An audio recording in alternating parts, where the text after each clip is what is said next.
Well, hello, all my amazingly beautiful zodiac family and friends. My name is Libra Empress, and this is another episode of Terror and Tarot with Libra Empress. Today we are going to be watching 3 True School Horror Stories Animated by IMR Entertainment. Without further ado, let's get started, shall we?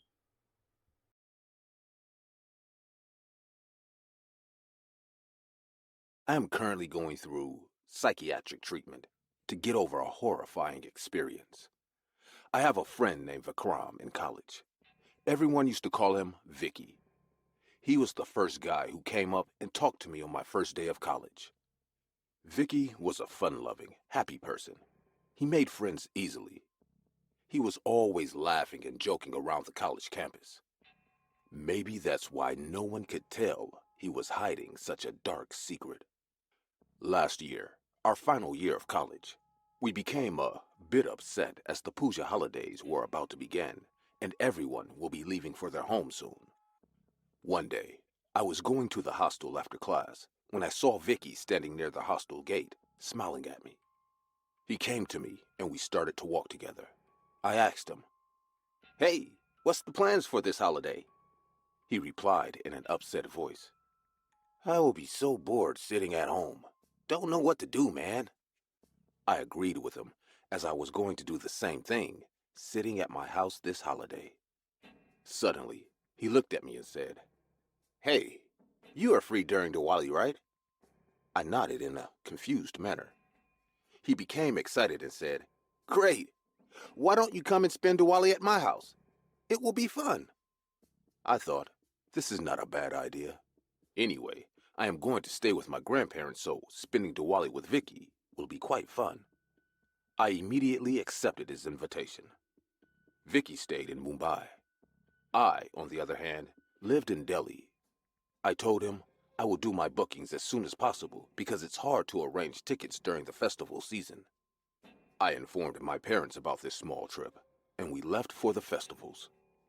Vicky told me that he won't be able to attend me at the airport because he had to take care of some preparations for the Diwali celebration, so he will send his driver to pick me up from the airport. The holidays came, and we left. I stayed for a while with my grandparents. I took a flight on the morning of Diwali and reached around 10 a.m. I already informed Vicky about my arrival before boarding the flight. As I exited the airport premises, I noticed a man wearing a driver's outfit standing outside. He had a placard on his hand with my name written on it. I walked to him and introduced myself. The man looked frail and weak. He had dark circles under his eyes. Even though he smiled at me, I felt there's something off about him. Anyway, I sat in the car and he started to drive. Mumbai is known as a crowded city, but after 4.5 hours, we arrived in a rural area. I checked my GPS and it showed we are in Mokhada. Mokhada is a census town in the Palghar district of Maharashtra state. The view was breathtaking. My mind got all refreshed seeing the vast green fields, tall hills, and blue lakes around me. Vicky told me about the long ride, so I already ate at the airport. It was 5 p.m. when I reached the house. Vicky's house looked like an old mansion. His family seemed to be very rich. I was impressed with his down-to-earth attitude, even though he belonged from such a wealthy family. As I got out the car, I saw Vicky standing at the doorway with a big smile on his face. He ordered the driver to take my luggage inside and took me to the house. The house looked even grander from the inside. There was a long wooden stairway in the dining hall leading up to the bedrooms on the first floor. A huge chandelier was hanging from the ceiling. There were costly antiques all over the house. Big oil paintings were hanging on the wall with beautifully carved statues kept all over the hallway. I was looking around just when I saw a woman coming down the stairs. She was wearing costly jewelry and dressed in black. Vicky introduced me to her, saying it was his mother. I paid my regards to her. She raised her hand to bless me just when I noticed something weird. She was wearing rings on her hand. Each ring looked really odd. One of it was a bird's skull. One had the face of a demon, while the other one had some mysterious sign on it. She saw me noticing her hand and creepily smirked at me. She then looked at Vicky and said, "Take your friend upstairs. We have arranged your brother's room for him." It's been 3 years now since Vicky and I are studying together, but he never told me about his brother. I turned towards him and said, "Oh, you never said you had a brother. Wouldn't he mind if I captured his room?" Vicky started to hesitate a bit. This is the first time I saw him being nervous. Before he could come up with a reply, his mother said in a firm voice, "His brother lives downstairs. You have nothing to worry about." I didn't say anything more and walked upstairs with Vicky. There were 3 rooms upstairs. Vicky took me to the last room of the long passage. As I entered the room, I realized they have done remarkable arrangements for me. The bed had a new silk sheet. There were juices and fruits kept on the table. Clean towels and fresh sleepers were kept on the shelf for me. I told Vicky in a shy manner, "This is too much. You didn't have to do all this for me." He smiled uncomfortably and said, "Well, my mom insisted to make your stay as comfortable as possible. She did everything, actually." He then told me to get freshened up and come downstairs to eat. I closed the door and went to take a shower. I was enjoying all this luxury, but somewhere deep down my heart, I was having a weird feeling, like something is very wrong about this house. I thought, I am just tired from the journey, so I got freshened up and went downstairs to eat. When I reached the dining area, I saw a long wooden table lying in the middle of the room. There were different dishes, and each looked very delicious. Vicky was sitting right beside his mother. On the opposite side, I saw a man sitting with a very old face. He wasn't old by age, but his face appeared very unusual. His eyes were dropping down, with heavy wrinkles all over the forehead and cheek. I sat next to him, and Vicky told me, this is his father. He had a stroke a few years back, so he is not in good health. I smiled and introduced myself, but Vicky's father didn't even look at me. He just kept staring at the plate. Vicky's mother told me to excuse him as he barely speaks or recognizes people these days. It felt very surprising to me that all these years, Vicky never talked about his family. We started to eat just when something caught my eye. There was another chair at the table, but it was empty. I looked at Vicky and said, "Hey, where's your brother?" Vicky's mom quickly replied, "My son is sick. That's why we keep him downstairs. We have arranged a 24/7 medical observation in the house for him. Hence, he can't come and eat with us. But don't worry, you will see him soon." When she said I will see Vicky's brother soon, I noticed Vicky's face turning pale. Everything was feeling very disturbing to me. I could see there was something they aren't telling me. After finishing dinner, Vicky's mother told me, "You better go and rest. Our Diwali rituals will begin at dawn, so if you don't rest, you won't be able to enjoy." I didn't say anything and went to my room quietly. Vicky told me he will come to get me at 3 a.m. before the rituals begin. Diwali is celebrated at night, but I never heard about any Diwali ritual that begins at 3 a.m. I lied on my bed, thinking about the sudden change in Vicky's behavior. I couldn't shake off the feeling about his brother's sickness also. The house and its people were being very creepy to me. Around 1 a.m. at night, I woke up hearing a sound from downstairs. I heard someone talking in a very low voice. I got up from my bed and tiptoed into the passage. I peeked from the wall downstairs and saw the driver carrying a man into his arms. Vicky was with him too. Both of them disappeared behind the stairs. I couldn't bear the mystery anymore, so I walked down the stairs to check what the hell is going on with these people. After coming downstairs, I saw lights coming behind a door under the stairs. This area under the stairs was so dark earlier that I could hardly notice the door. I reached the door and heard Vicky's mother's voice. She was chuckling in a very spooky manner. I put my eye, opening the door slightly to look at what's happening inside the room. What I saw, Vicky was standing near a wooden slab and his mother was standing next to it. She was dressed horrifyingly. A garland made of small animal skulls were hanging from her neck. The room was filled with candles. There were huge satanic symbols painted all over the walls, probably with blood. And on that wooden slab lied a rotten dead body. I could tell from the decomposition of the body that this person had been dead for a long time. A foul, rancid smell made the air of the room heavy and hard to breathe. Suddenly, Vicky's mother turned to the driver and said, "You will go to the boy's room and inject him with this high-dose sedative in his sleep. Then bring him to us. I have waited so long for this moment. It is time to make my son alive again. At 3 a.m. sharp, I will begin the rituals and the boy's soul will inherit my son's body." Oh, Vicky, you don't know what that means. You will get your loving brother back. We will all be a happy family again.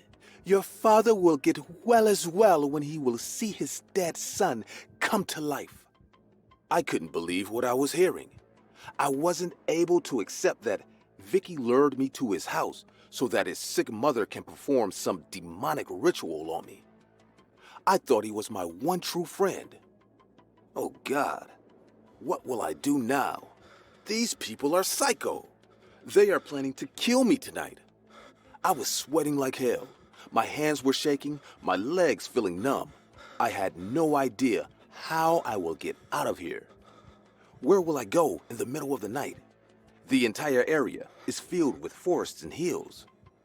I was in tears and sweat just when I felt a pat on my back.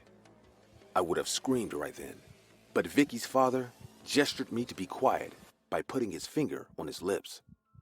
He held my hand and silently took me upstairs. I was out of my mind. I couldn't do anything but follow him. We got into my room and he calmed me down. He gave me the car keys and said, "You must leave immediately. My wife has gone insane after my elder son committed suicide. I had a stroke out of the same shock, but somehow accepted our fate. But she still believes dark magic can bring our son back. She brainwashed Vicky saying if he brings a boy to our house, they can put his soul into my dead son's body and make him alive again." The man started to cry in front of me. It was probably heartbreaking for him to see his entire family falling apart. But this was my only chance to get out of this creep show. I quickly packed my bags and came out of the house. As I started the car engine, I heard Vicky's mother shouting out loud, "Vicky, stop him! He is running away!" But there was nothing in the world that could stop me then. I pressed the accelerator real hard, and with a loud sound of tires creaking, I drove away.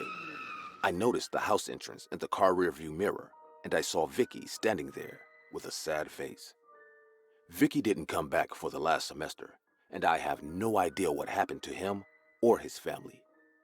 I didn't keep any contact with him after this horrifying incident. Not every school is the same. Not every student is the same. Some people might find my words a bit clumsy, but this experience is as such, which makes me stutter. I lost my parents in a car crash, so after months of therapy and motivation to get back to normal life when I attended my school again, things were a lot different. As I entered the school gate, I could see people looking at me with sympathy in their eyes. I chose to sit in the corner of my class, but I could feel all their eyes on me. My teachers made empathetic faces when they saw me. My only way out from this constant reminder of how sorrowful my life is to eat my lunch sitting in our library. No one came to the library during recess, so I enjoyed my alone time there. I always sat near the fiction section so that I could read a bit while having my lunch. Weeks passed, and this is how things were going in school until one day I met Sam. Sam was a tall, lean guy. He had hair so long that it almost covered his half face.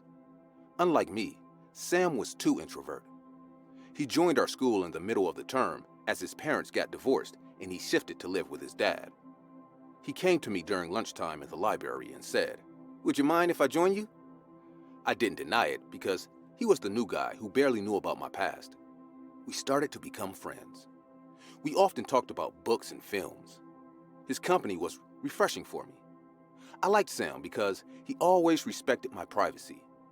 He was a less talking guy, hence people at school hardly noticed him. One day while we were eating lunch at the library, something bizarre happened. Like every other school, we too had bullies. There was a boy named Travis who often picked at students and humiliated them just for fun. That afternoon, Travis came to the library and saw us eating lunch in the corner. He came to our table and said, "What a bunch of douchebags. Who eats lunch in the library?" and started laughing at us. I didn't pay attention to him. Neither did Sam. But Travis was going on with his stupid, hurtful ranting. "You two make a good couple, both with family troubles. Fucking weirdos." I was thinking to get up and leave, but what Sam did next was beyond my expectations. He stood up and grabbed Travis by his collar and smashed him hard on the wall. Travis hit the wall so hard that a few books fell from the shelf beside it on the ground. For a second, I didn't know what to do. But then, something really weird happened. Sam took his mouth close to Travis's ear and bit his ear so hard that he fell on the ground bleeding and became unconscious in pain. Sam wiped the blood from his lips with the sleeves of his hoodie. He looked at me and said, "Let's leave before anyone sees us with him." Needless to say, I was shit scared with what just happened, but I left immediately with Sam. Surprisingly, Travis never picked on anyone in school and he never even complained about this incident to the school authority either. Few more weeks passed. I somehow let this incident fade away thinking Travis had it coming. I thought to check on Travis, so I went to his house one day. As I knocked on his door, he came out and seemed scared to see me at his doorstep. I asked him, "Hey, are you all right?" Travis nodded his head and asked me, "Did you come alone?" I was really shocked this time. I asked him, "Of course. You don't look all right. Is everything okay?" Travis told me, I think you should leave. I don't want any more troubles," and shut the door on my face. The next day at school, I confronted Sam about Travis acting weird. He replied in a stone-cold voice, "You didn't need to go see him." But yeah, I've taught that son of a bitch quite a lesson, you know. I got really pissed off this time and said, "Sam, did you threaten him?" Sam smirked at me and walked away. I stood there in the hallway watching him walk away and thought to myself how much I failed to recognize this guy. After that day, I decided to avoid Sam a bit. I started to eat my lunch in the cafeteria and some of my old friends approached me. I thought to ease myself a bit to avoid Sam's company. But Sam didn't take that well either. I was packing my bags after the last class when he almost sprinted towards me. He thumped loudly on the desk with his wrist and said in an angry voice, "I didn't know you were such a coward. How can you be friends with these people again? I thought you felt disgusted with their pitiful eyes just like me." I was a bit terrified, being honest. I remember what he did to Travis, so I didn't want to do anything rash to make him angrier. Just then, one of my friends came in and said, "Hey, you leave him alone, or I will go to the principal." Sam turned towards my friend Stacy and said, "You know, small girls like you often get missing these days. You better watch your step dial." I knew what he meant. I knew it was a threat. As soon as Sam left the classroom, I told Stacy to avoid him. I told her, it is not right to mess with a guy like him. Stacy seemed really shocked to see me scared. She asked me what's going on between the two of us. So I told her everything about the incident with Travis. Stacy immediately went to Travis's house and told his parents about what Sam did to their son. As usual, his parents went to the school and Sam was suspended from school for a month. Though everyone thought things will rest here, I knew Sam is a vengeful guy. I knew he will take revenge on all of us. After a week, when things got all normal, and we all were chilling in the cafeteria during lunch, our school suddenly rang the emergency bell. The alarms were all on, and before we could realize what's going on, we saw cops rushing into the cafeteria and telling everyone to return to our class as soon as possible. Within a minute, the entire school went into lockdown. The gates were closed. Cops were standing armed at the gates. It came to know that our football coach saw Sam walking towards the school with an AK-47, so he immediately called the cops. No one has the least idea of how he got that gun. After a cat-and-mouse chase of a long 1 hour, the cops finally arrested Sam from the school gym. He jumped the school wall and got into the gym somehow. They took him into custody before he could hurt anyone. While the cops were taking him away from the hallway, we all heard loud screams and curse words coming out of his mouth. He was behaving like an injured wolf caught by hunters in the jungle. God knows what would have happened if Sam wasn't taken away at the right time. A massive incident of school shooting might have taken place. Sam would have been rotting in jail for his entire life. Last time I heard from his dad, he told me Sam was in a mental institution undergoing treatment. I joined therapy too for my own mental peace. It was a full year of too much for me to take. Sam was a lost cause. He got into serious trouble for channeling out his emotional outburst in the wrong way. He got mixed with a drug-dealing gang, from which he got hold of that gun. I didn't want to turn out like him, so I decided to ask for help. I request everyone to raise your voice and ask for help before it's too late. Mental health is as important as physical health. Repressed emotion can make us do things we will never dream of doing otherwise. I studied in a convent school. My father was in the army, hence, he was away from us most of the time. I stayed in the school hostel. During holidays, I used to go back home and stay with my family. Though our family lived distantly, we were very much connected to each other. I loved my school, as I made some really good friends there. I had 3 roommates, and we all stuck together in every class and each activity. Being a Christian foundation, our school had a strict time schedule. We had to wake up at 6 a.m. and get ready for our morning prayers and breakfast. After then, our classes took place. The time to go to bed was 8 p.m., that too strictly. Wandering in the school building or hostel corridors after bedtime carried serious punishments. Needless to say, no girl dared to break these rules. Honestly, after a tiring day full of activities, none of us had the energy to sneak around at night. There was another reason. We were all scared of the white-haired woman. Let me stop you right there if you are thinking this is some spooky ghost rumor made by some bunch of young girls. This woman was real. We heard from our teachers that this woman worked as our school gardener.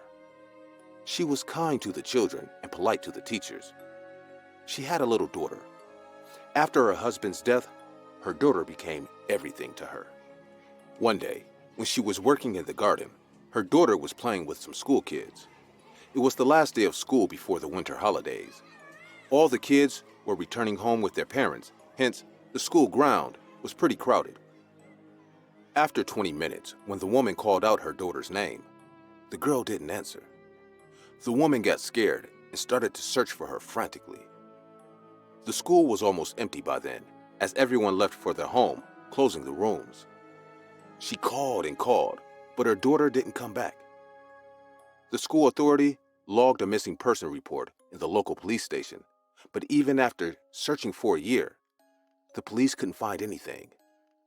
Some said the girl was kidnapped, whereas others say the woman herself killed her daughter and turned into a mad woman out of that guilt. There was not much evidence to support the second accusation, but after the school reopened, she sneaked inside the hostel one night and terrified the girl so much that the girl fainted on the ground floor bathroom. Since then, a separate gateway has been constructed near the ground floor stairs to keep her going up to the girls' hostel's rooms. Also, the ground floor bathroom has been abandoned as the school authority made it out of use. But many girls kept saying no gates or doors can stop her. She manages to get inside the hostel every night and searches for her missing daughter. A mad woman roaming in the hallways of our school was enough to put everyone behind closed doors after dark. No matter how much the authority tried to keep her away from this property, they failed every time. She never came near the school during daylight, and before anyone could catch her, she always managed to run away. As she never harmed anyone physically, the cops were reluctant to arrest her. The weekends were fun after a long week. We used to play almost the entire day and secretly stay awake at night, chatting for hours. Similarly, one weekend, my roommates decided to stay up late as the next day was Sunday. After finishing our dinner, we get back to our room and started chatting as usual. Suddenly, one friend came up with the idea of playing Truth or Dare. All of us agreed as we had nothing else to do and no one was ready to go to bed yet. The game started as we gathered in a circle on the room floor and my friend spun the water bottle. After a bunch of silly and embarrassing questions, when my turn came, my friend asked me, Truth or Dare? Like everyone else before, I too said, Truth. But my friend started to boo me and challenged me to take a dare if I think I am brave enough. I was young, hence stupid, so I felt I must prove that I am no coward. Without thinking much about the upcoming, I agreed to take dare. My friend gave me a task as a dare.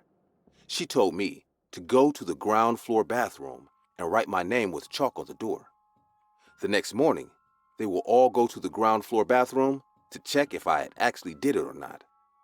I knew very well that if I don't do it, they will make fun of me for the entire session. So I gathered all my courage and said I will do it. I looked at the clock. It was 11 p.m. The entire hostel corridor was empty. Everyone was asleep. There was dead silence around me. I took my small flashlight in one hand and white chalk in the other. I silently opened the door of my room and tiptoed into the balcony. My heart was beating fast as I was really scared. I kept walking down the stairs while praying to the Lord that for one night, spare me from the white woman. Under no circumstances, I wanted to face her in the middle of the night, that too alone. Every step I took, I kept cheering myself saying, I can do this. Even though it was a chilly winter night, I could feel drops of sweat all over my forehead. After reaching the ground floor, the long corridor lied in front of me. At the end of it stood the iron gate that was closed from the inside. On the other side of the iron gate, the abandoned girls' bathroom stood on its left.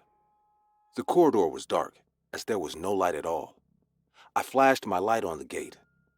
The gate was completely covered with iron plates, hence, it was impossible to open it from the outside.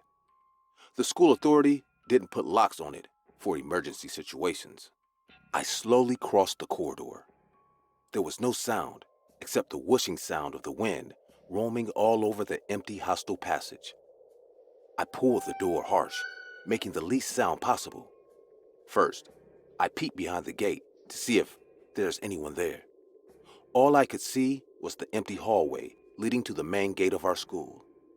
I flashed my light all over the hallway, and as far as my eyes went, I saw no one there. I heaved a sigh of relief thinking I can finish my dare quickly and get back to my room. I flashed my light on the bathroom door and started to write my name on it. Though it took me a second, I kept blaming my parents for keeping my name, Christine, which seemed like a really long word to me at the moment. I was almost finished writing the last letter, E, just when I heard a chuckling sound coming from a distance. The hairs on the back of my neck stood up like sharp needles. My hand was shaking like a leaf as I knew what to expect when I will turn around. I looked at the gate, which was about 7 to 8 hands distance from me. I turned around, gathering all the courage I had, and what I witnessed still scares me to sleep. A horrifying figure was standing 10 hands distance from me. A woman with big white eyes that haven't slept in decades, with her gray, dirty hair standing in front of me. What was more terrifying was the expression on her face. She had an elated face as her smile stretched from one ear to the other. I was stone cold and couldn't move. My eyes got fixed on her. She stood there for a few minutes, then her expression started to change slowly. But I couldn't understand anything anymore. She made a spine-chilling growl from her mouth and started to run towards me with her arms wide open in my direction, as if she will choke me to death if she catches me. I screamed at the top of my lungs and ran for my life. I almost smashed myself over the iron gate to get in. My hands got severely cut, and I was bleeding from my knees, too. I ran up the stairs, calling out for help, and all I could hear was her heavy footsteps chasing me. The hostel matron woke up, hearing my screams. The next thing I remember was I fainted on the balcony near my room. My father filed a complaint to the school authority, questioning their safety measures. Due to every other parent's outrage, the school authority had to act this time for sending the woman away from the school property. The next morning, the cops were called and they arrested the woman. She was taken to a mental hospital. The story does not end here. Few months after this incident, the school authority decided to renovate the ground floor bathroom into a small storeroom to keep medical supplies. Workers came to clear the area and to change the flooring. As they opened the door and started to work, they made a horrible discovery. There were 6 small bathrooms on the left. When a worker opened the door of the last bathroom, they saw a tiny skeleton lying on the corner of that bathroom. The door had scratches of nails on it from the inside. Little nails were still stuck to the wooden door.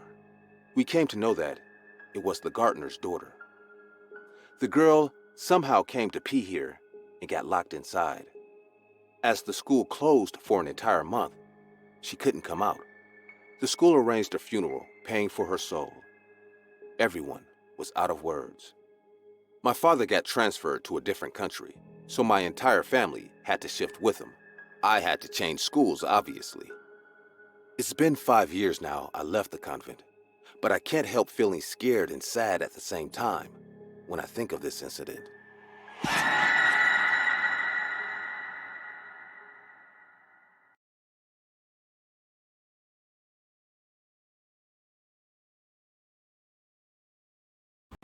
Well, that was interesting. That was 3 true school horror stories animated by IMR Entertainment. Alright, they were really good.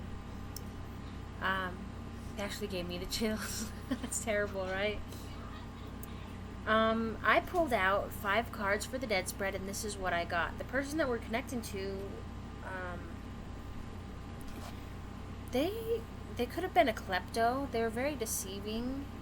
They self-sabotaged a lot. They also sabotaged other people.